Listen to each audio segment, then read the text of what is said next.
Hello Shiny viewers, I am DS, your psychologist, and welcome to another episode on Channel NITT.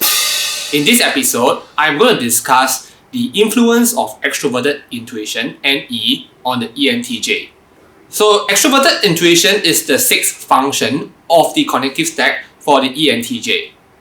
Personally, I find NE to be one of the vaguest functions. I try very hard to figure out how NE can actually influence me or when I actually use NE. And I don't have a concrete answer. So one of the reasons why this is the case is because NI and NE can weave together quite well in such a way that sometimes it's very hard to actually sieve out which one is NE and which one is NI.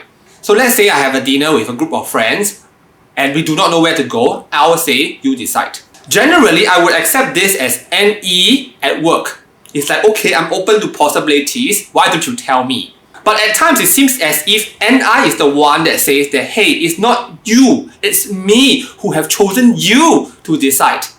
And we go along the flow of you because I said we choose you today. So which is which? Really can't tell. You know what I'm getting? So in the previous episodes, I mentioned that when TI, the fifth function for the ENTJ, is triggered, it can open the gateway to position number 6 as well. And when that happens, the ENTJ can think of a lot of possibilities, usually in a very bad way. So in the previous episodes, I mentioned that when very triggered, very angered, the ENTJ may start to find confirming evidence and then use NE to think of all the possible ways to seek revenge. When TI is triggered and NE starts to work, I think they work perfectly. My alter ego, the INTP, is a very mean, vicious one. Previously, we have done some bitching episodes. I think those could be the alter ego of the ENTJ when provoked. The NE can be very potent in this case because when in a bitchy mode, the ENTJ can think of so many different things at one time, right, and develop them. Take for example, when I'm really very angry with a particular cashier or banker at the gaming table, so the other person might say, please give some respect. So just for example, just to counter that give me respect scenario, I can say something like, okay, you say give me respect. Do you know why you are on the other side of the table? That's because you never study hard enough. If you have given yourself some form of respect, you would have studied harder. Then you wouldn't be in this position to be disrespected. Also, let's say, if you say that you studied very hard enough, it's just that you didn't make it, then I will tell you this, your God did not give you intelligence enough. You respect the decision of your God. Don't talk about respect, please. So I think as an ENTJ, I know how ugly, mean and vicious and horrible I can be. So as an ENTJ, I can be really vicious and mean. That is my alter ego. But usually I am not like that. So when NE is triggered, it's usually in a very bad way. Sometimes after delivering this speech, I marvel at myself. I say, wow, I'm good. I can develop so many possible ideas on the theme respect and then get back to somebody. You know, you must really get me very triggered in FI terms before you get this shit. So you better not provoke an ENTJ. I have a strange hypothesis about the sixth function for any MBTI type, particularly that of extroverts. So for any MBTI type, our second function is the parent. It is usually very nurturant and it takes care of our third function. On the other hand, our sixth function is the critical parent. It criticizes children in particular. It could criticize your own function number 3, or it could criticize other people's functions.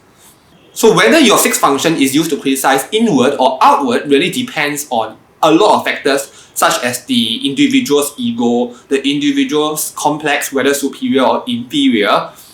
For me, I noticed that I tend to use my second function, the parent function, internally and the sixth function externally. So what this means is that, let's say I have a group of friends, I really need to buy a present for my close friends. I will use my second function to think and decide. I try to match this person to what I think he or she would like as a present. So I use NI only for my group of close friends or people who are important to me. For people who I don't really care about, I use sixth function. So you're just a generic person, I'll just get you any generic gift that I can think of that is cheap at the moment. Well, this hypothesis may be true in a certain extent because for the ENFPs, for example, I have found that they seem to be better or more generous with outsiders. So previously I was using a tripod, a camera and a laptop that was loaned to me by an ENFP. So the ENFP has just generously given an outsider all these different things so that I could make videos out of it. And I also have a lot of other ENFP friends who are very generous when it comes to giving treats.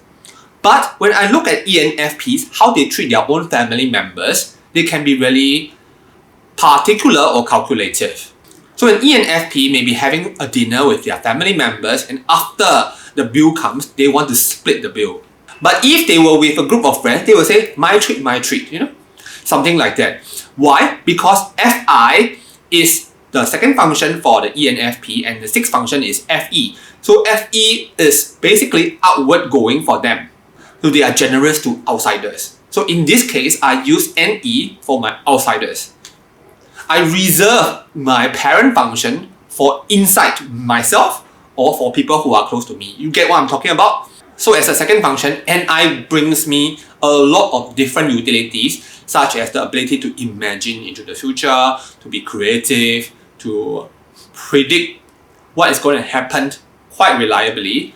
But I would presume that a lot of people who do not have NI as their second function may not be able to use all this function well.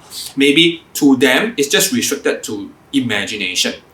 So similarly, NE is something that I don't know what I could use it for. But I think that NE users, especially those with NE parent, can really use NE well. But as an ENTJ, I think I am really sucky at using NE. NI almost always takes over. It's too broad, I want to narrow down. I cannot take this with. So because I don't understand NE very well, I also have this tendency to criticize people who use NE. I would think that they are phony. I would think that they are all over the place, not committed and unreliable. I would presume that many ENTJs will feel the same way with other NE users as well. So my general feeling of NE users are that they talk a lot, but they don't put in any action. They overcommit. They're not serious. They are very diffuse in their energy. They don't focus. Sometimes they procrastinate too much. So if you look at it that way, NE in the sixth position really criticizes other people who use NE. Okay, in our next episode, we're going to talk about other shadow functions and then we'll expand our discussion to other MBTI types. If you have not subscribed yet, do consider subscribing to our channel so that we can bring you more MBTI and fun stuff. Okay, I'm going to sign off now and I'll see you in our next episode. Bye bye.